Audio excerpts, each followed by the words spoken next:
C'est qui? Qui? C'est Kikina Studio.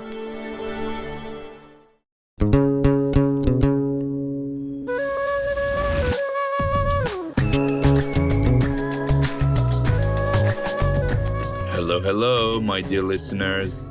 I'm so happy to be back for season 2. As you know, JINS Podcast was born about a year ago, reaching 100k streams for more than 60 episodes.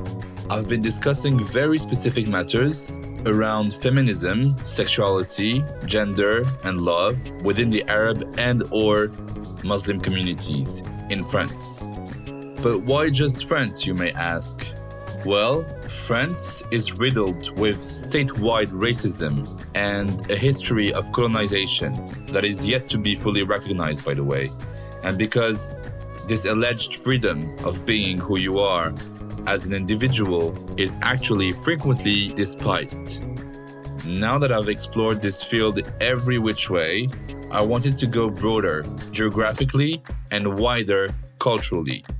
So I really wanted to tackle these topics for a greater public who is not necessarily French-speaking, hence the English, so that anyone in need of more information, anyone who's on a journey to open their mind about Islam, sexual orientation, gender studies, race as a social construct, intersectionality in feminism, can be a better, more understanding, way more tolerant human being on this planet. I ended season 1 talking about the inward dimension of Islam, how Sufis are spreading out a vision of Islam as a religion of peace and love, and how women are substantially equal to men in respect of humanity. I wanted to start this new season with a quote from the great master Ibn Arabi, probably the most influential Muslim scholar of all time, who was a mystic, a poet, and a philosopher, and who is at the origin of Sufism, which is the mystical expression of Islamic faith. He said, "Humanity unites male and female, and in it, maleness and femaleness are contingencies, not a human reality.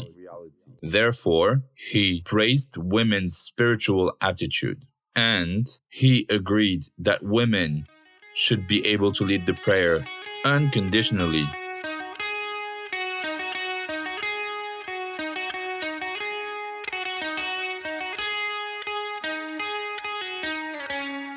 To have a better understanding of how this echoes back to our era, I had the opportunity to talk with an amazing human being, Ani ZONNEVELD. Ani was born in Kuala Lumpur, Malaysia, and was raised in Germany, Egypt, and India.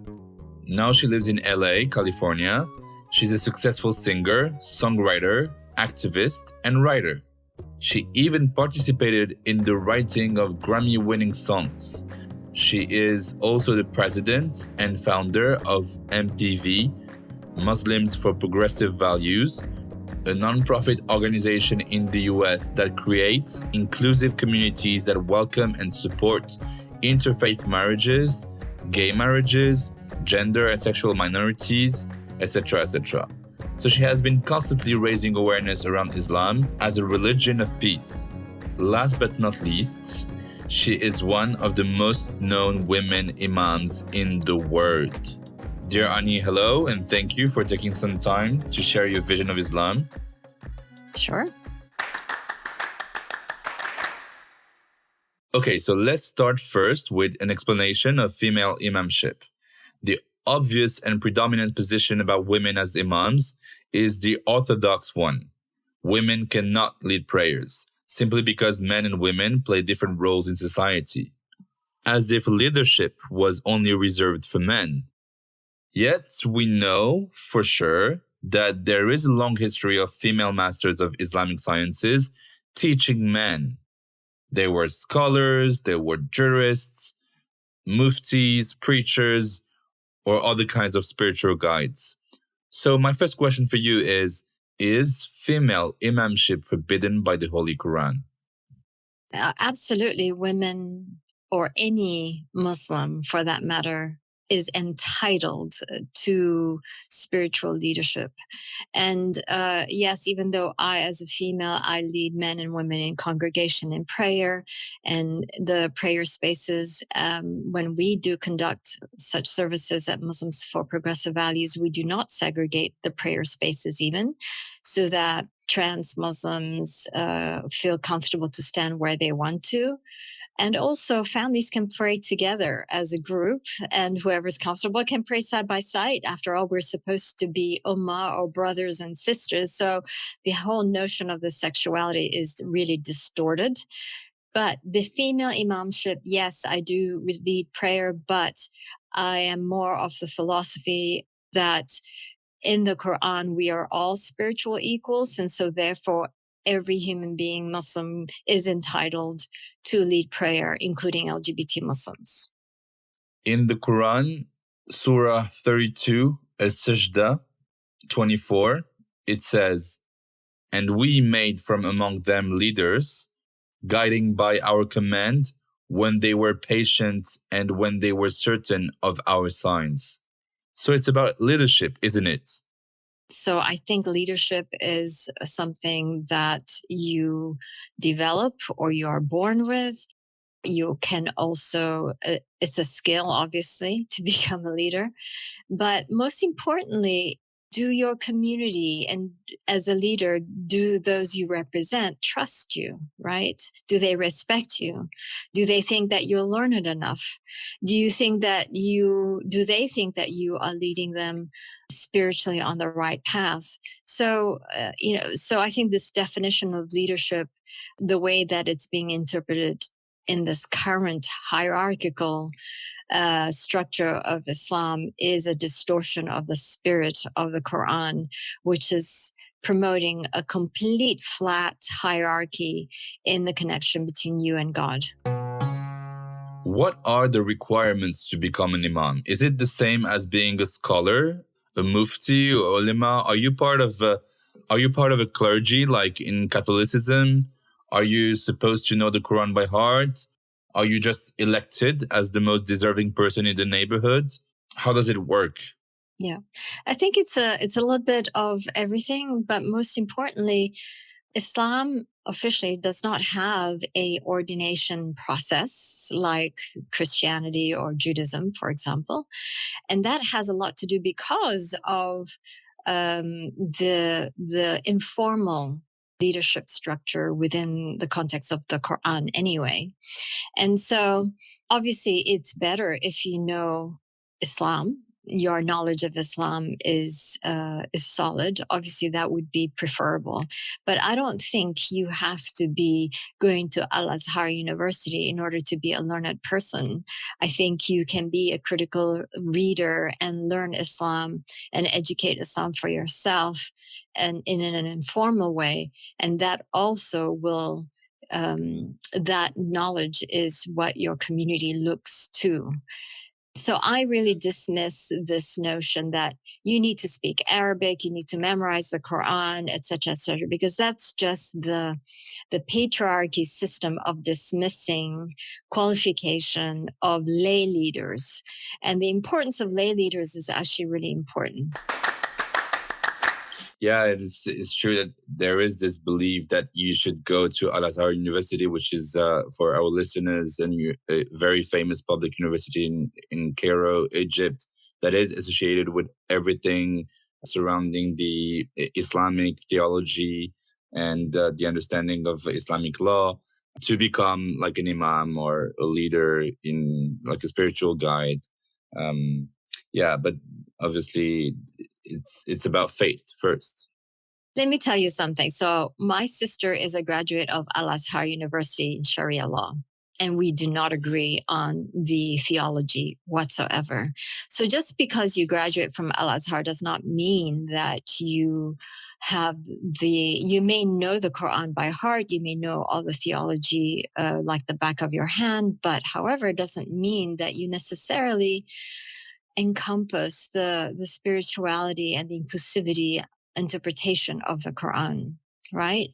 And if anything, my sister is very homophobic, misogynistic, you name it, patriarchy. So as a woman, right? So, just because you're a woman, also, this is also my point, just because you're a woman does not mean that you're a feminist necessarily. And because I work with a lot of men who are incredible feminists in their understanding of Islam. After Amina Wadud, Dr. Amina Wadud led prayer in 2005, it really gave all of us, many of us, permission to do just that, to finally be able to exhibit an inclusive and a loving Islam in the most compassionate and spiritual way. Just that one act broke the floodgates, so to speak, right? So what I did was I took it on as, okay, now I have that permission. Now we have the theology to back it up. And so the way I laid up Muslims for Progressive Values when I founded it was to lay down the theology for everything that we do, for all the positions that we take, including, support for LGBT rights, including freedom of conscience, the right to leave Islam and not be killed for it or be accused of apostasy or blasphemy, all those very controversial issues in Muslim societies. Now, so soon after that, we started organizing women-led prayer services. So for us, what Amina started, we continued. And it's funny because people in Europe, people in America don't even know about it. Because one thing I learned about Dr. Amina Wadud's prayer service is whatever you do, don't publicize it, because you can't even get started. You can't even create the internal strength and community you need to with media just, surrounding you and all the, Salafis attacking you. It's just not conducive to an environment of nurturing a new culture of practicing Islam. So we've been doing this for a long time before the Europeans took it on. But it's funny how, finally people are coming around. Oh, you mean you did this, in 2006? It's like, yeah, we've been doing it since 2006, just nicely and quietly with no interruptions and no distractions, because this is really, really important. The other aspect, what we did soon after that is I co-organized an event at a university, because where I was at this traditional mosque, all the women were just up in arms, like, how could she be leading men and women in prayer? Is there theological basis for this? Tell us more, right? So what I did was I organized an event at a university, and I invited Dr. Khalid Abu Fadl to come and speak about the permissibility of such spiritual leadership by a woman. And the talk was it was packed, standing room, mostly with traditional women from the mosque, because they could not have this conversation in the mosque. So we had it off campus. Dr. Khalid Abu Fadl spoke for 2.5 hours. He spent 15 minutes on the Quran, basically saying there's nothing in the Quran that disqualifies or prohibits women from leading men and women in prayer.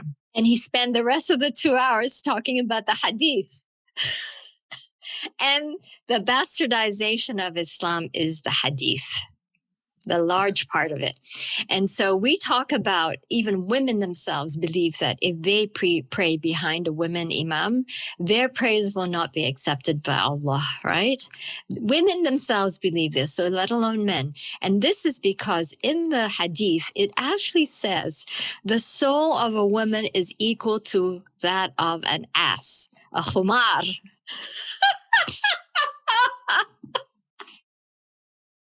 Right? So we have been, our spiritual equality that has been given to us in the Quran has been devalued in the hadith to such an extent. Our menstruation is dirty, all this nonsense that is nothing to do with the Quran. So this is the misogynistic aspect of the Quran of the hadith, that has dominated the practice of Islam. So the fact that Dr. Khalid Abu Fadl spent 2 hours just on the hadith, just dismissing one after the other, all the misogynistic hadith stuff, was such an eye-opener for everyone about how lost we are as Muslims.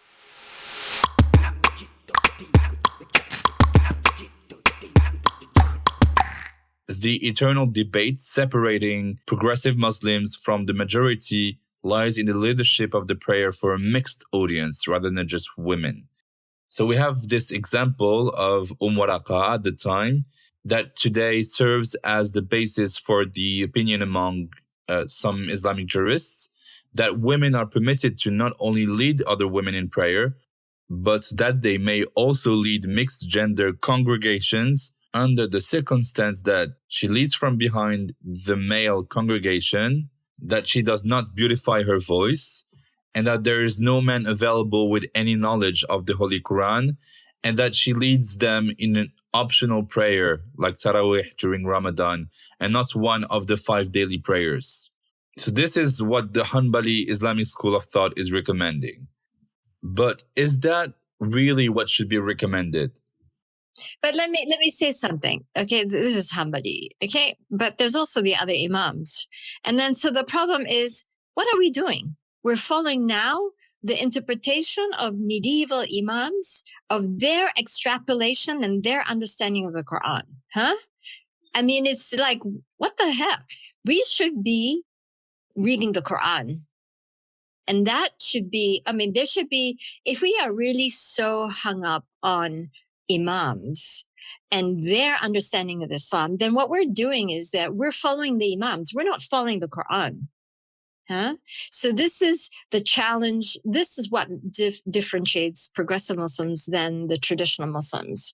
For me, the madhabs, this is men interpreting a Quran, their understanding of the Quran. And the thing about it, these imams themselves did not want to be put on a pedestal.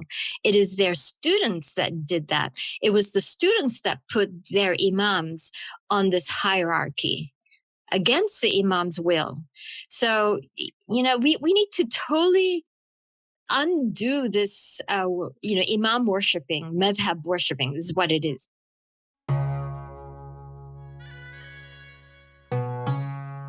So yeah, we can obviously agree on how absurd this is, not accepting women to function as imams, because also the very spirit of the Quran and the letter of the Hadith, which is the saying of the Prophet Muhammad, both show proof that women should be able to lead mixed congregations.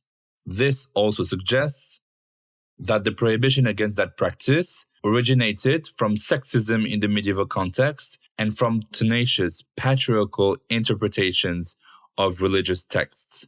So if we really deep dive into the meaning of Quranic lines with goodwill and accuracy, we eventually discover the spirit of true Islam that is absolutely not derogatory for women. So why is it still so subversive and iconoclastic to be a female imam? It's iconoclastic because it is rare. You know, to be a female imam is not easy. I can tell you that when we started MPV, we had several women imam in leadership positions in our organization.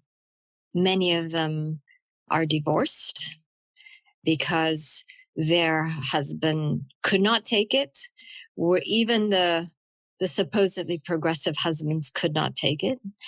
It is not easy to be a woman, Muslim woman in religious leadership, to really, to really be in a relationship. Actually,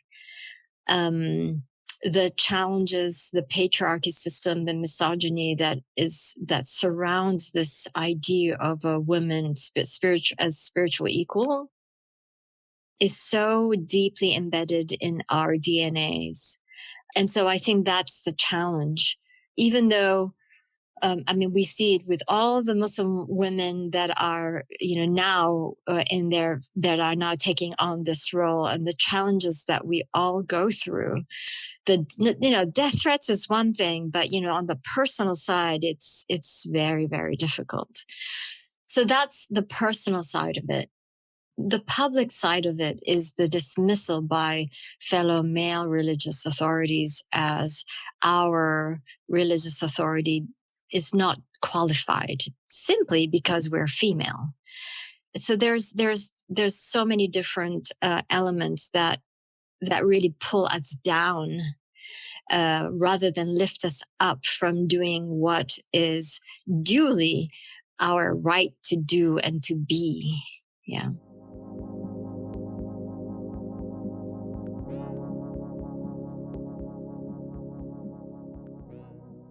Other women imams have been quite popular this last decade. We have Sharon Kankan in Denmark, Kaina Bahlul here in France, and the first one in the USA, the amazing Amina Wadud, an African-American Muslim theologian with a progressive interpretation of the Quran, who made international headlines in 2005 when she led Friday prayers at a mixed congregation in New York. Likewise, the Moroccan government has opened an imam training program at the Mohammed VI Institute in Rabat in 2015. Thousands of Moroccan women are now trained to be modern religious preachers on a mission to combat this idea of Islamist radicalism. They're called murshidats. But still, they're not imams yet. They cannot lead the prayers in front of everyone. All this progress makes me quite optimistic about a brighter future for Muslim communities worldwide. But what will it take for us in all parts of the world to fully accept women's equality in religious leadership positions? Well, I need to poke a hole in your glamorous definition of a Morshida. No, I'm so sad. Okay. So first of all, it was set up, the Morshida system was set up to counter radicalism by the king, which is all good and which is necessary. I had a conversation with, I'm not going to name names, but with the authorities within the institution of the Morshida. And it was one male and one of the female Morshida. And we were talking about inheritance, Muslim women's rights to inheritance. Okay.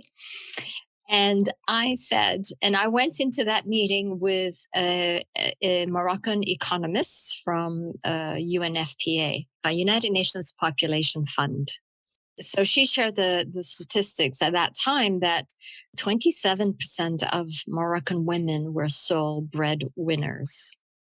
And so I said to the Murshida people, so the Quran is about justice, right?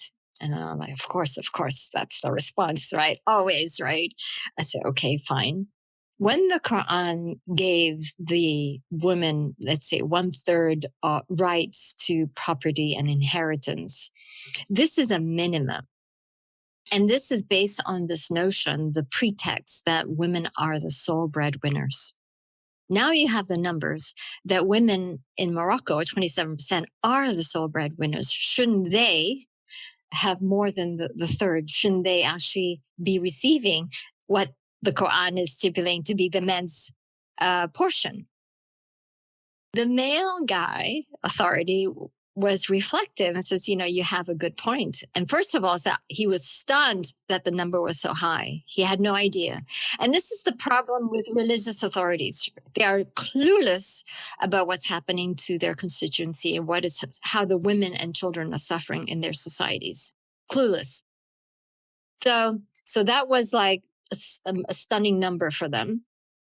The resistance came from the woman, Murshida. Just saying. And then a few weeks later, there was an article in Arabic in the Moroccan paper slandering me as the devil for promoting equal inheritance. And it was supposed to be a private conversation. I'm just saying. So everyone has a particular agenda when they're working in regards to Islam and reforms or not, or what have you. Everyone has a particular purpose, which is fine. But what I always do in my work is always to push it further, to just push the narrative. If you say Islam is about justice, then justice for who? And then you start breaking it down. And then when you start breaking it down, then people start realizing that it really is not a just system that we have right now in Sharia courts, etc., etc.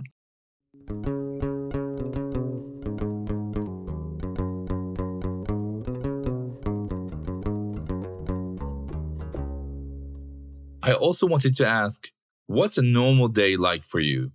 Is it your only job to be an imam? Are you kind of paid for it? Do you need to have your own mosque? What can your personal life be like? Can you still marry someone? No, I can't have a personal. I have no personal life. I can tell you that. I mean, for me, yeah, as an imam, when we don't have a space anymore, so that has been a challenge. And so when we do get together, prior to COVID anyway, it was at people's homes or, a borrowed space. So, but what we like to do is engage in the theology. So one thing that we've continued to do is we actually have a progressive Quran reading session every month, which is virtual. And it's also gone global. So it's not just in Los Angeles. It's, people from UAE and the UK and, other parts of the world also join us. But it is a very, also, again, very flat hierarchy where people can come. We share what the surah is that we're going to be studying. And then we have like a 2.5 hour conversation and debate. And we have actually a really phenomenal time because you have so many Muslims from all over the world that are such critical thinkers and are really studying the Quran for themselves. And this is the good news. The good news is that Muslims who are educated and who are read, they are reading the Quran. They are rereading the Quran and they have no respect for the religious authorities in their communities. And so in the Arab world, it's very strange. There are a lot of people leaving Islam and they obviously don't declare it, but the statistics is a lot of Arab youth are atheists. And I don't blame them. It's like, if you're using religion in such an oppressive way that is traditional in the Arab world, it is, I would leave Islam too. But what is really what I have seen in over close to 20 years of work now is that the people that come to progressive Islam is that they start out as really ultra-Orthodox, whether it be Sunni or Shia or Salafi or whatever it is, a Wahhabi, and then they implode. And then they become atheists, and then they find that they are spiritually empty. And then they start thinking, well, maybe there is something else. And so they start Googling and doing some searches, and then they start reading again. And then now they're starting to find the stuff that we do and the stuff that now there's a lot of progressive content out there on social media, etc., websites, really challenging the orthodoxy. So we find that people go through the spiritual cycle and then they're relearning Islam in a very humble way. Yeah. And then they come back to Islam through a progressive lens.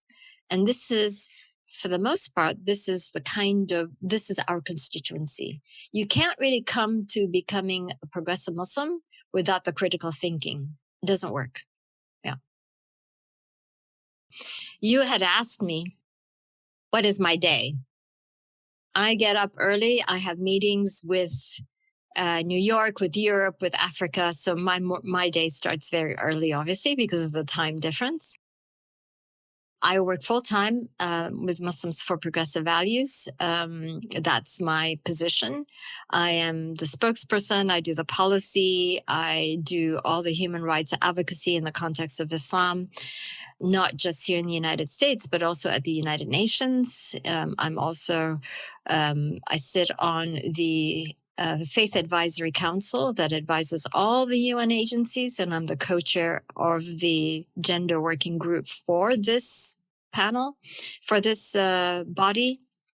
And I'm also the founder of Alliance of Inclusive Muslims and the treasurer. And this is a global human rights organization. And it is the only Muslim human rights organization. And it is made up of women-led faith, religious leaders and authorities, scholars of Islam, as well as secular Muslims and arts, etc., all united for the principles of justice for all, universal human rights values, and freedom of expression and freedom of religion and belief.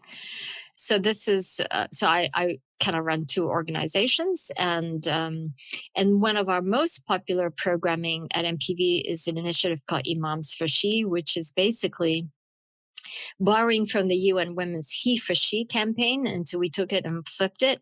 And we basically now have a network of 988 religious leaders who are our network of imams and religious leaders who promote women's and girls' rights on a weekly basis in their sermons. And there's a whole criteria of what they have to do to confirm that they are, rights affirming religious leaders. And so this is something that I've been working on for the last 5 years, and it's really ramping up on a global, in a phenomenal way. Mm-hmm. And yeah, so if we want to take this discussion to the next level, let's say this woman is trained to be a brilliant woman imam, okay? Why should she be limited to lead secondary prayers? Why not mandatory prayers? Why not preaching a khutbah during Friday's prayer at the mosque? What about leading Laylatul Qadr prayers during Ramadan's 27th night? That is, in Islamic belief, the night when the first verses of the Quran were revealed to the Prophet, making it the night perceived by Muslims as the most blessed of the year. So why not? Why not even envisioning a woman reciting prayers in front of millions of pilgrims in Mecca on Hajj, all revolving around the Kaaba? Why not? That will, in Mecca, that'll happen only when a progressive takes over the country. Yeah. No, but yeah, you see, all that you described, we're already doing it. We women imam, we're doing the khutbah, we're leading prayer. I officiate interfaith Muslim marriages where there is no conversion. I don't care. We do what we do. I'm not going to wait for the authority to do it. I have the right to do it. Period. End of story. So I don't have to wait for some of these religious imams in the United States to tell, oh, it's okay. You can be. No, I don't need your permission. So we have been doing it. So for us, we've been doing it. So for me, it's the next step for us is we are looking for the very rich person or persons to give us the money to build a cultural center in the United States where this will be the representation of the Islam, the real deal, and where there is a complete egalitarian way of practicing Islam, where we can have freedom of expression of the arts, of music, and all this elements that is freeing, that makes us human, and in a way for us to contribute to society in a progressive way. So this is what, if you have any rich listeners out there, please contact me.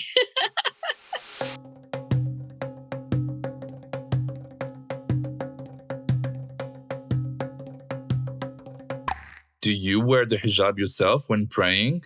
Without going into details about the hijab, I don't want to have this debate now, but what's your take on this? How should women and men be dressed when praying time comes? If I'm leading prayer, I will wear, out of respect for those who are praying behind me, I will cover my hair loosely. I wear a loose outfit. But otherwise, I don't cover because, it's the purity of the heart that God sees. It's not, how much skin. The skin, covering of the skin and the hair is a human thing. It's not a God thing.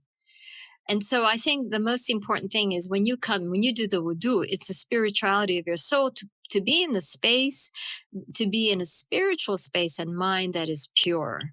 Then you do your prayer. So before I start leading prayer, I always turn and face the congregation. And I say, let's give ourselves 15 seconds and breathe and purify your mind, purify your spirit, come and be centered in the purpose of why we are congregating today.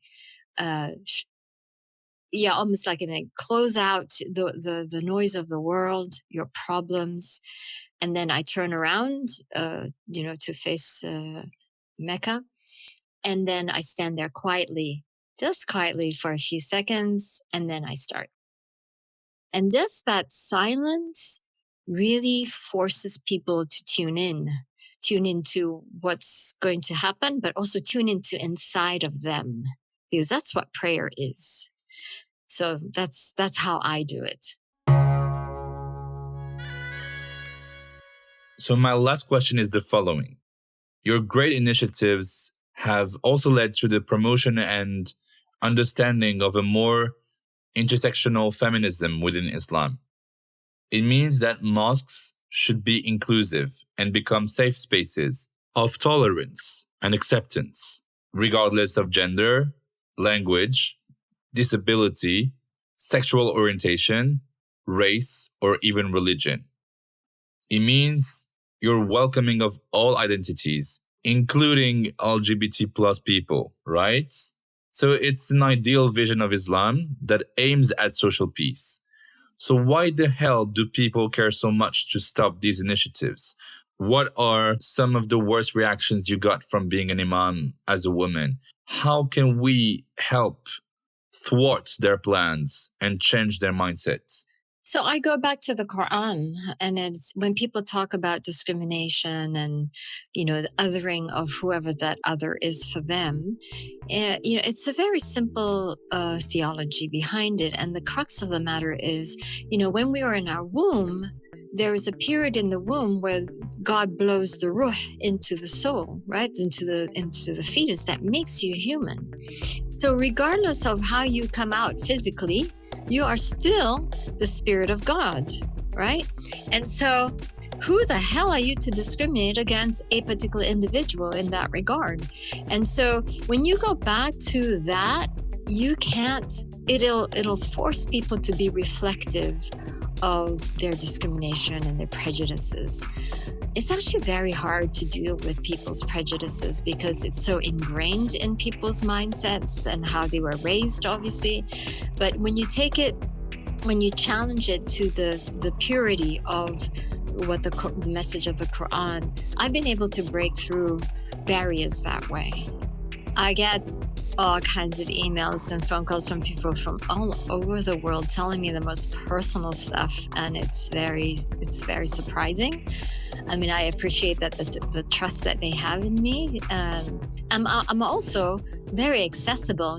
Unlike most of these traditional imams, you can't even, good luck, talking to them. But I'm very accessible, and because I really truly believe in that flat hierarchy I was telling you about, and so I practice it. And so I think at the end of the day, I end up becoming what they call pastoral care as well, which, I'm not trained to be counseling, etc. So I do my best, but a lot of times I always say to people, look, I'm here I'm here to listen to you and give you encouragement and support. But if I feel you need mental health expert, then I will refer you to a Muslim one that will be supportive. So there is a lot of trauma in the Muslim societies all over the world, and it all stems from this bastardization of how we have interpreted and practiced Islam. Islam was revealed to be uplifting, to unshackle us from classism, from tribalism, from all this, whatever the isms are, but that is not how we are practicing Islam. For the converts, I say, if you want to follow Islam, don't follow Muslims. Just follow the Quran, please. What a great way to end. So we're going to wrap this up. But first, in every single episode, like we did in season 1, we debunk a myth that I've been told or quite often heard of.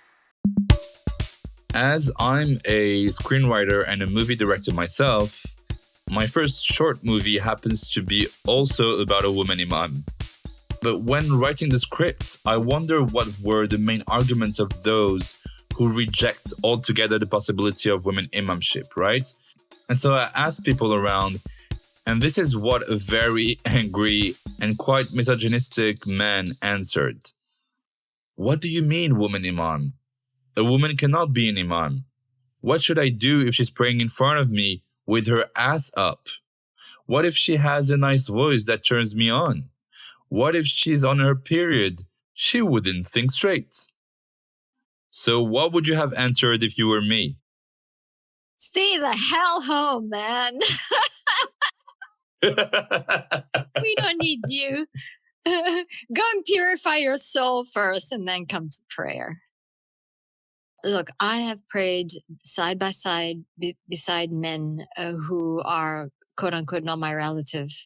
And I can tell you this.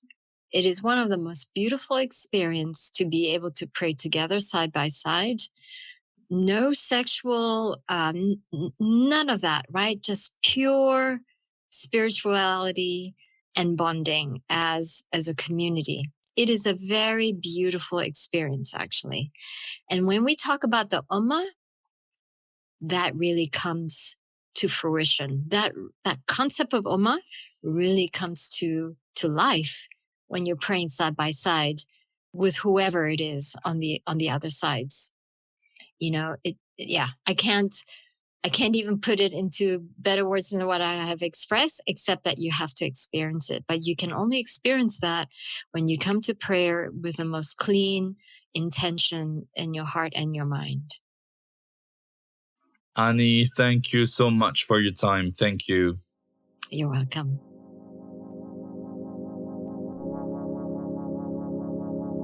Okay, to conclude, a few things to remember. 1, I believe that the crisis of meaning in Islam comes mainly from the fact that there is a sclerosis of the Muslim thought. That is to say that today, we are still living an idea of Islam that was produced in the Middle Ages.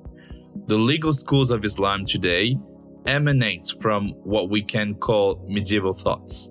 So the effort of introspection and self-questioning as a Muslim is perceived as dangerous and against religion, although the Quran itself explicitly says that it is precisely when we ask questions about our religion that we best understand it.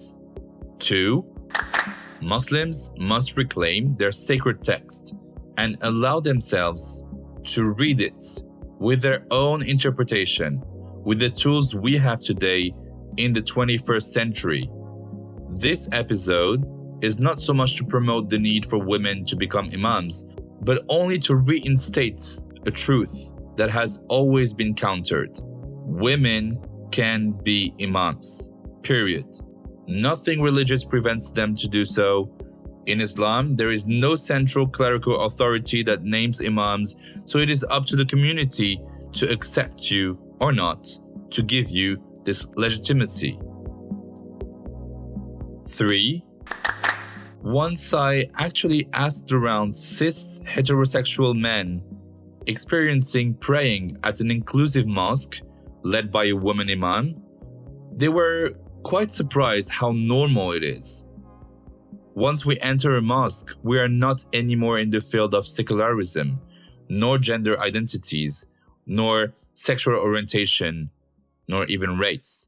We're human beings, all equal in the eyes of God, who are coming to worship. So why do we make such a big deal out of it? I will let you meditate on this.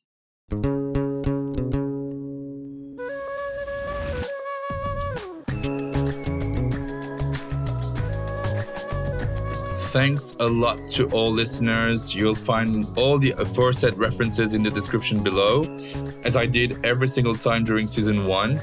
For the most curious minds among you, I'll put a few book and film recommendations linked to today's topic. This was the very first episode of JINS Podcast Season 2. For those who don't know, JINS means sex in Arabic. It can also mean gender or sexuality. It has also the same roots as the word for...